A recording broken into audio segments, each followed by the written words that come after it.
ધંધાને એકદમ strategically grow કરવા માટે, ચલાવવા માટે અને એક્સપોનેન્શિયલ ગ્રોથ કરવા માટે ત્રણ વસ્તુ જરૂરી છે. તમારે ગાંઠ બાંધી લઈ લ્યો. પહેલું છે તમારો એક્સપિરિયન્સ, બીજું છે તમારું એજ્યુકેશન અને ત્રીજું છે તમારી મહેનત. આ ત્રણ વસ્તુ બહુ સારી રીતે સમન્વય થાય ને ત્યારે કિસ્મત છે ને તમારો હાથ પકડે, અને કિસ્મત તમારો હાથ પકડે ને ત્યારે તમે ધંધામાં એક સ્કેલ ઉપર જાઓ.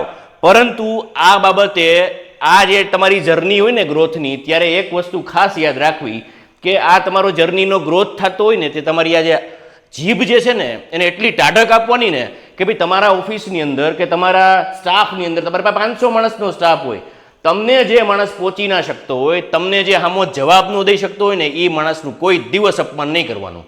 તમે ગમે એટલા 30 માર્ખા હોય ને સાહેબ, ગમે એટલા એ મોટા ઇન્ડસ્ટ્રીયાલિસ્ટ હોય ને, કેટલાય આવીને જતા રહ્યા, પરંતુ તમારી લેગસીસ છે ને તમારી બીજી 5મી 25મી પેઢીને જાળવી રાખવું હોય ને તો એ એન્વાયરમેન્ટ કેમ બિલ્ડ કરવું, લેગસીને કેમ આગળ વધારવી, કોન્સ્ટિટ્યુશનને કેવી રીતે તમારી કંપનીની સાથે સાંકળીને રાખવું, એક પ્રેક્ટિસ, એક બેન્ચમાર્ક સેટ કરવો હોય ને મિત્રો, તો આ જો આ JRD ટાટા છે સાહેબ, એને એક વખત વાંચજો.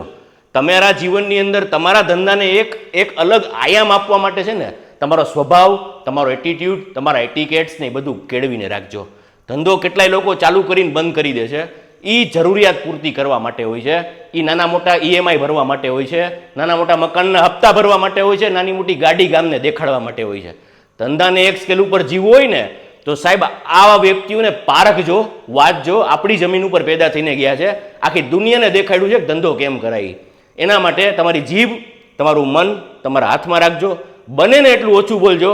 કામ કિસ્મત ત્યારે જ સાથ આપશે કે તમારું હાર્ડવર્ક, તમારું એજ્યુકેશન અને તમારો એક્સપિરિયન્સ ત્રણેય સાથે હશે. Thank you.